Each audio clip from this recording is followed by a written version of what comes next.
Hello everyone, welcome to Bioverse life sciences. तो बच्चों, आज हम पढ़ने वाले हैं जिस टॉपिक को, उसको हम मॉर्फोलॉजी ऑफ फ्लावरिंग प्लांट में ही पढ़ने वाले हैं।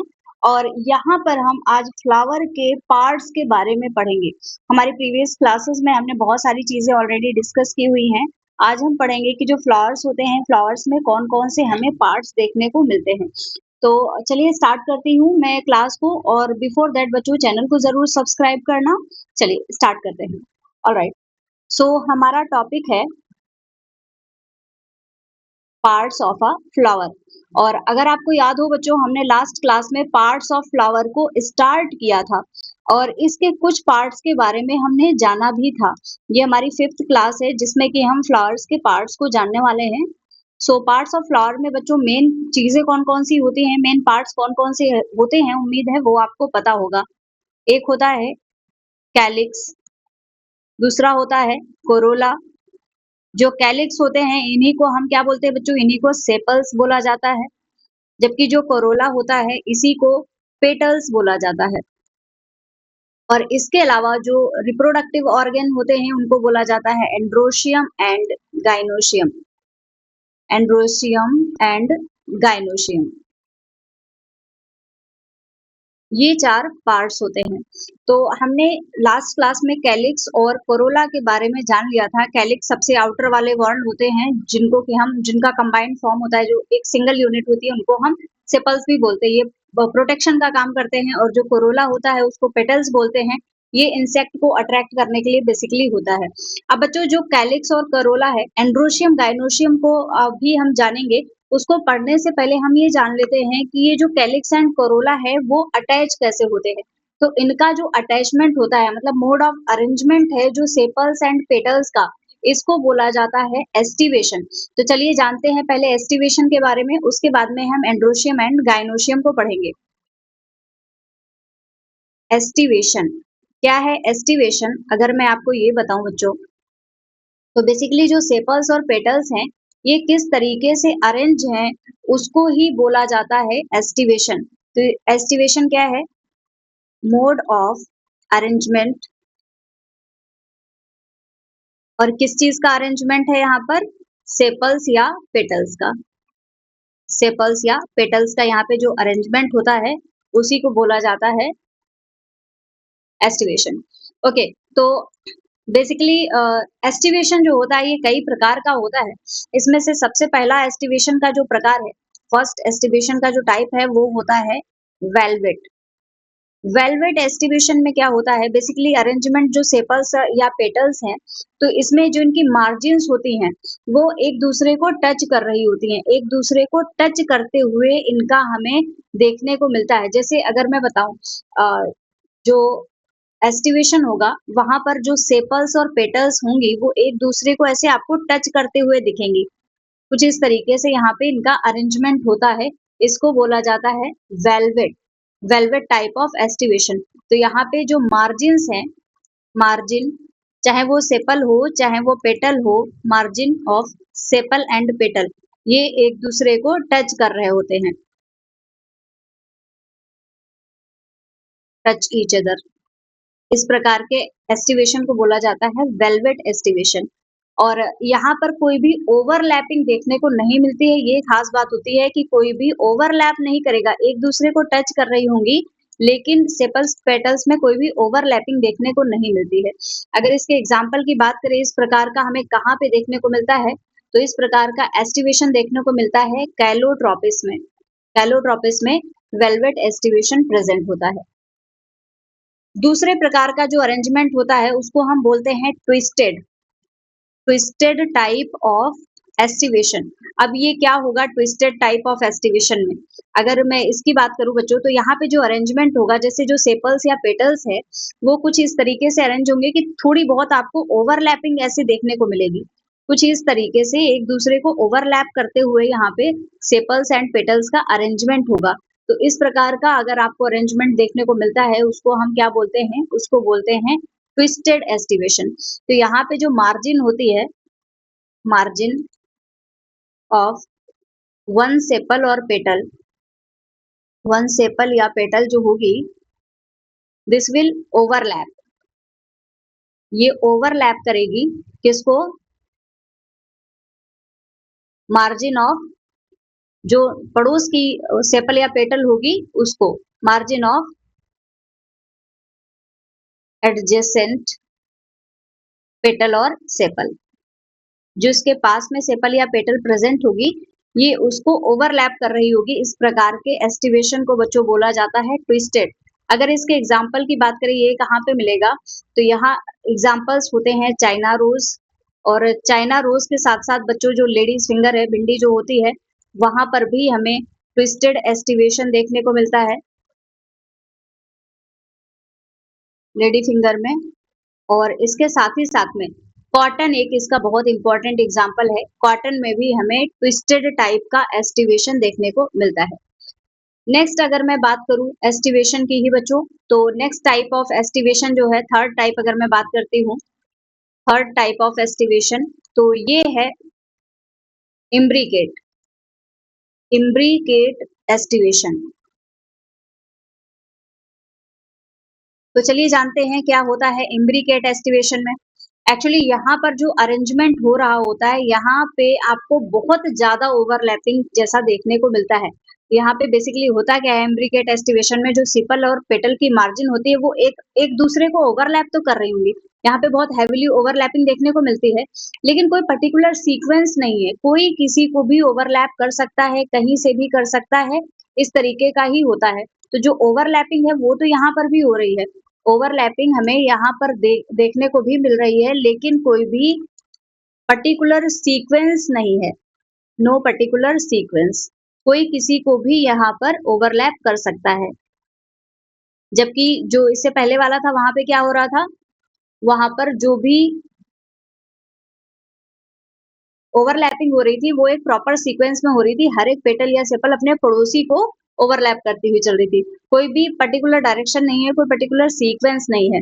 और इस प्रकार का जो एस्टिवेशन होता है ये बच्चों हमें देखने को मिलता है कैसिया एंड गुलमोहर में, कैसिया एंड गुलमोहर, इन दोनों में हमें इम्ब्रिकेट टाइप ऑफ एस्टिवेशन देखने को मिलता है।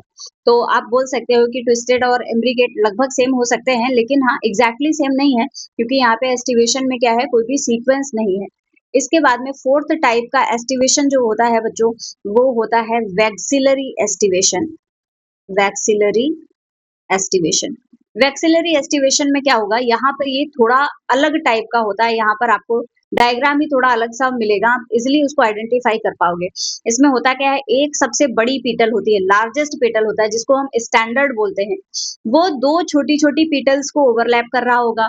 और अब जो छोटी छोटी पीटल है, बेसिकली इनको विंग्स बोलते हैं, और ये दो और छोटी छोटी पीटल्स को ओवरलैप कर रही होती है जिनको बोला जाता है कील। यहाँ पे इनके नाम दिए जाते हैं, ये जो सबसे लार्जेस्ट पीटल होती है बच्चों इसको बोला जाता है स्टैंडर्ड, और जो छोटी पीटल्स हैं इनको बोला जाता है विंग्स, और जो सबसे स्मॉलेस्ट वाली पीटल है इनको क्या बोला जाता है, इनको बोला जाता है कील। तो इस प्रकार का जो एस्टिवेशन होता है इसमें, इसको हम वैक्सिलरी एस्टिवेशन बोलते हैं।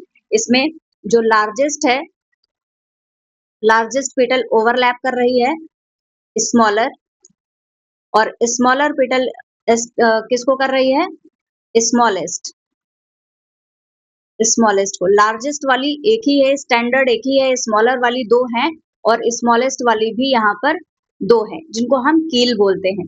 इस प्रकार का हमें वैक्सिलरी एस्टिवेशन जो है बच्चों ये हमें पी में देखने को मिलता है। साथ ही साथ में जो बीन फ्लावर्स होते हैं, बीन फ्लावर में भी हमें ये देखने को मिलता है। ऑलराइट, सो होपफुली ये आपको क्लियर हो गया होगा बच्चों कि जो सेपल्स और पेटल्स हैं जिनके बारे में हमने जाना है वो अरेंज किस तरीके से होते हैं, और उस प्रक्रिया को बोला जाता है एस्टिवेशन, जो उनके अरेंजमेंट की प्रोसेस है किस तरीके से है। और एस्टिवेशन मेन चार प्रकार के होते हैं जो हमने यहाँ पे पढ़े, वेलवेट, ट्विस्टेड, इम्ब्रिकेट और वैक्सिलरी। ओके, तो ये एक्सेसरी पार्ट्स जो थे प्लांट्स के वो हमने कवर कर लिए। अब आते हैं प्लांट्स के रिप्रोडक्टिव पार्ट की बारी।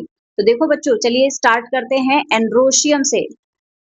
एंड्रोशियम जो होता है मेल रिप्रोडक्टिव ऑर्गेन इन फ्लावर। तो एंड्रोशियम के बारे में हम थोड़ा डिटेल में जानेंगे बच्चों। ये थर्ड वर्ल्ड है, जो फ्लावर होता है उसका ये थर्ड वर्ल्ड बोला जाता है। क्योंकि सेपल्स पेटल्स उसके बाद में ये एंड्रोशियम आता है। तो ये बनता कहाँ है? कोरोला के अंदर बनता है। This will arise inner to corolla. Corolla क्या है? पेटल्स हैं, तो पेटल्स के अंदर ही ये प्रेजेंट होता है, इनर टू पेटल्स या फिर कोरोला। और ऐसा कैसे होगा? देखो, ये कोई फ्लावर है, ये सेपल्स है और यहाँ पे बढ़िया ऐसे ऐसे मस्त पेटल्स बनी हुई हैं। आपने देखा होगा इस तरीके का कोई स्ट्रक्चर होता है जहां पर कुछ ऐसे लंबे लंबे फिलामेंट जैसे स्ट्रक्चर्स दिखते हैं। तो ये कहाँ प्रेजेंट है? ये कोरोला के अंदर ही तो प्रेजेंट है। तो ये इनका अरेंजमेंट होता है कि ये कहाँ पे पैदा हो रहे हैं, कहाँ पे दिख रहे हैं। अच्छा, अब ये जो मेल रिप्रोडक्टिव सिस्टम है, ये बना के, ये एंड्रोशियम है, ये बना किसका होता है? तो बच्चों ये बना हुआ होता है स्टेमेन का, कंपोज्ड ऑफ स्टेमेन्स। बहुत सारे स्टेमेन्स यहाँ पर प्रेजेंट होते हैं। So this is composed of stamens. Alright. अच्छा, अब ये जो स्टेमन है, अगर मैं इसका आपको स्ट्रक्चर बना के दिखाऊं, एक सिंगल स्टेमन आपको कैसा देखने को मिलेगा, तो कुछ इस तरीके का एक स्ट्रक्चर होता है। एक यहाँ पे ऐसा फिलामेंट प्रेजेंट होगा और फिलामेंट पे यहाँ पे प्रेजेंट होता है एंथर। ये हमें स्ट्रक्चर देखने को मिलता है। स्टेमन में ये वाला जो पोर्शन है, इसको बोला जाता है एंथर, जबकि ये वाला स्ट्रक्चर बोला जाता है फिलामेंट। इन्हीं का मिलके बना हुआ होता है एंड्रोशियम।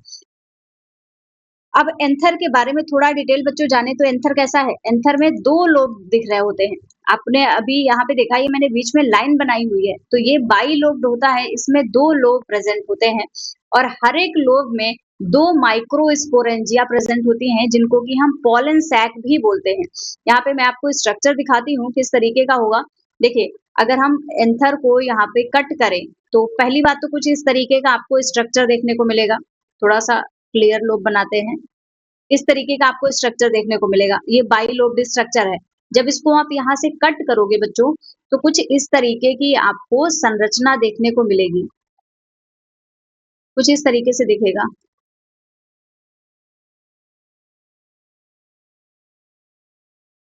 ऐसा स्ट्रक्चर दिखेगा और इसके अंदर ये प्रेजेंट होगी माइक्रोस्पोरेंजिया।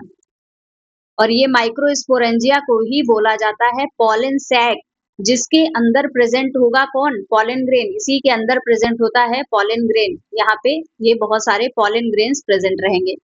कुछ इस तरीके का जब आप कट करोगे इसको, ये आपको स्ट्रक्चर देखने को मिलेगा। ओके, सो मैं यहाँ पे नेमिंग करती हूँ। ये क्या है? ये है हमारा एंथर। एंथर को हमने कट किया हुआ है, एंथर की ये वॉल है। अंदर इसके क्या प्रेजेंट है? अंदर प्रेजेंट है माइक्रोस्पोरेंजिया। माइक्रोस्पोरेंजिया। इस माइक्रोस्पोरेंजिया को ही दूसरा नाम क्या दिया जाता है? Pollen sac. और पॉलन सैक के अंदर ही प्रेजेंट होते हैं बहुत सारे पॉलन ग्रेन्स।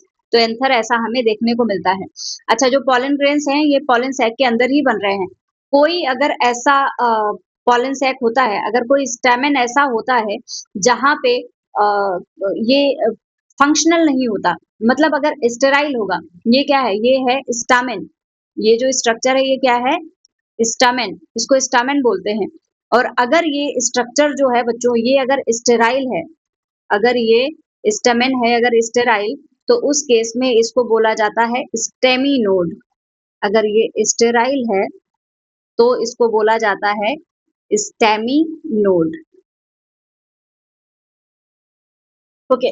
अच्छा, ये जो फिलामेंट है बच्चों, ये फिलामेंट फिलामेंट की जो लेंथ होती है वो वेरी कर सकती है। इसकी length, this length can very, क्योंकि अलग अलग तरीके की हो सकती है फ्लावर में। जैसे कि साल्विया है, मस्टर्ड है, सब में अलग अलग तरीके का हमें फिलामेंट देखने को मिल सकता है। एक और प्रॉपर्टी आती है, जो स्टेमन होते हैं, ये कुछ अदर ऑर्गन्स के साथ में भी अटैच हो सकते हैं। जैसे समटाइम्स होते हैं जो स्टेमन है, वो पेटल्स के साथ में अटैच हैं या फिर सेपल्स के साथ में अटैच हैं। तो उनको क्या बोला जाता है? एडहेशन अगर इनका हो जाता है, adhesion of stamens, adhesion of stamens. Adhesion का मतलब होता है कि वो किसी और से जाके जुड़ रहे हैं। तो किसी और से जाके अगर जुड़ रहे हैं, तो उस केस में इनको अलग अलग तरीके के नाम दे दिए जाते हैं। जैसे कि अगर स्टेमन जो है, स्टेमन, और ये अटैच है पेटल्स के साथ में, पेटल्स के साथ में अगर इसका अटैचमेंट है, तो इस प्रकार के स्टेमेन को बोला जाता है एपीपिटेलस। इसको बोला जाता है एपीपिटेलस। अगर इसके एग्जाम्पल की मैं बात करूं तो बच्चों ये प्रकार का हमें देखने को मिलता है ब्रिंजल में, जहां पर एपीपिटेलस स्टेमन होता है। और यही अगर इसका अरेंजमेंट है पेरियंथ के साथ में, जो स्टेमन है, स्टेमन इसका अटैचमेंट हो गया पेरियंथ के साथ में, पेरियंथ, तो उस केस में इसको बोला जाता है एपीफिलस। एपीफिलस। और अगर इसका एग्जाम्पल मैं आपको बताऊं, ये हमें एपीफिलस वाली कंडीशन कहाँ के देखने को मिलती है, तो ये लिली के फ्लावर में हमें देखने को मिलती है, जहाँ पे जो स्टेमन है वो पेरियंथ के साथ में अटैच हो जाता है। अच्छा, अब ये तो हमने बात की कि स्टेमन किसी और के साथ में अटैच हो रहा है। कभी ऐसा भी तो हो सकता है कि जो स्टेमन्स है वो एक दूसरे के साथ में ही अटैच हो जाएं। तो अगर एक दूसरे के साथ में अटैच हो जाते हैं तो उस केस में जो एडहेशन वर्ड है इसकी जगह पे हम यूज करते हैं कोहेशन को। सो चलिए अब देखते हैं कि क्या है कोहेशन ऑफ स्टेमन्स। कोहेशन के बारे में जानेंगे, जहां पे क्या होता है, जो स्टेमन्स हैं वो एक दूसरे के साथ में ही अरेंजमेंट अपना शो करने लगेंगे। So let's see cohesion of stamens.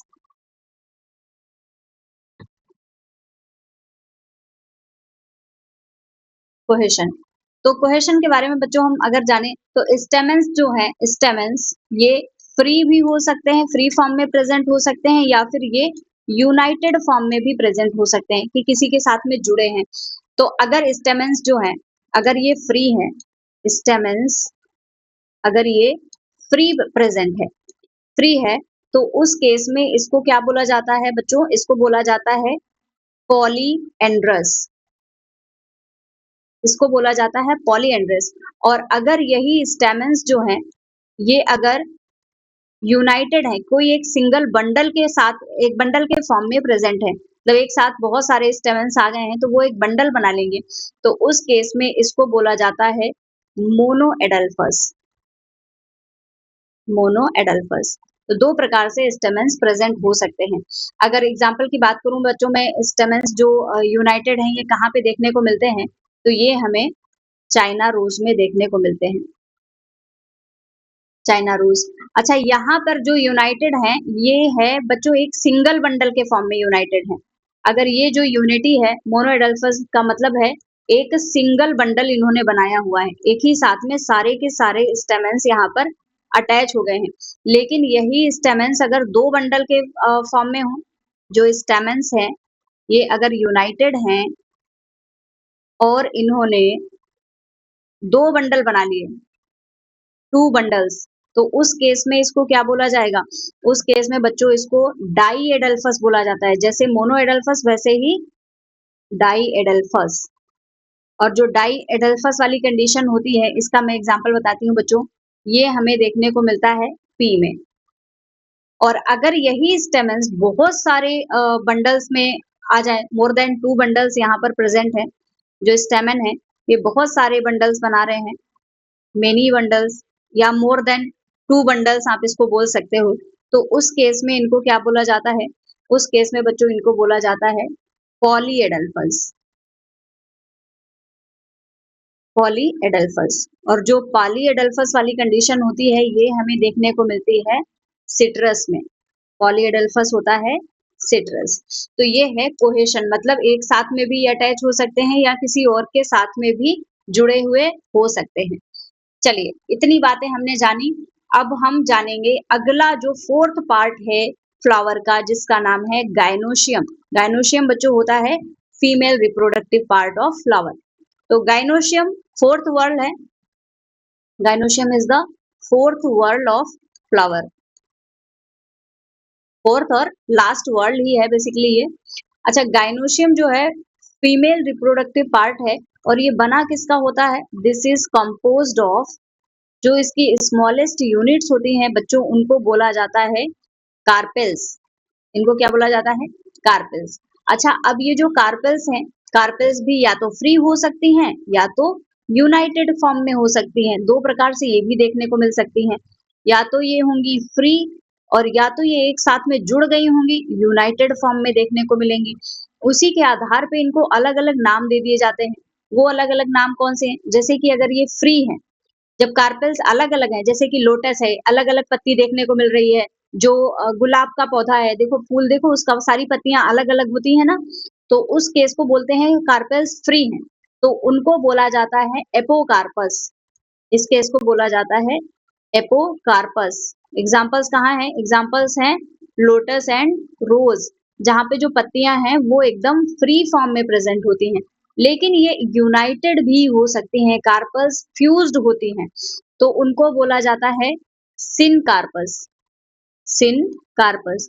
और सिनकार्पस जो है वो एग्जाम्पल हम अगर बात करें तो ये हमें मस्टर्ड में देखने को मिलेगा, और मस्टर्ड के साथ साथ ही टोमेटो में भी हमें यही कंडीशन, सिनकार्पस वाली कंडीशन देखने को मिल सकती है। ओके, तो ये बातें हुई। अब बच्चों ये जो कार्पेल है, ये जैसे हमने स्टैमेन के बारे में जाना था, जो उसकी यूनिट थी, वैसे ही गाइनोशियम भी किसका बना हुआ है? कार्पेल्स का बना हुआ है। तो ये कार्पेल जो है, कार्पेल का स्ट्रक्चर क्या है? चलिए ये मैं अब आपको सिखाती हूँ। जो कार्पेल है ये किसकी बनी हुई होती है? तो कार्पेल का बच्चों एक सिंपल अगर मैं स्ट्रक्चर यहाँ पर ड्रॉ करूँ तो कुछ इस तरीके का आपको स्ट्रक्चर देखने को मिलेगा। एक सुराही देखी है आप सभी ने, कुछ ऐसा ही सुराही के जैसा इनका स्ट्रक्चर होता है। कुछ इस तरीके का स्ट्रक्चर बना होता है, और यहाँ पे जो पार्ट्स प्रेजेंट होते हैं, इनके अलग-अलग पार्ट्स जो हैं, उनमें होता है ओवरी, स्टाइल एंड सबसे टॉप वाला पोर्शन है उसको बोला जाता है स्टिग्मा। ये 3 पार्ट्स होते हैं कार्पेल के। तो अब एक-एक करके इनके बारे में डिटेल में जानते हैं। देखो, स्टिग्मा की अगर हम बात करें, स्टिग्मा कौन-सा पार्ट है? ये सबसे ज़्यादा टिप पे प्रेज़ेंट है, टिप पे प्रेज़ेंट है, टॉप मोस्ट पोर्शन पे है, और ये रिसेप्टिव ऑर्गन की तरह काम करता है, क्योंकि यहाँ पे जब पॉलन ग्रेन्स आएँगे बच्चों, तो पॉलन ग्रेन्स यहीं से एंटर कर रहे होते हैं। पॉलन ग्रेन्स यहाँ से ही एंटर करेंगे, इसलिए इसको रिसेप्टिव ऑर्गन बोला जाता है for pollen grain. Receptive organ किसके लिए क्या रिसीव करेगा? For pollen grain. ओके, तो अब ये हमने स्टिग्मा के बारे में जाना।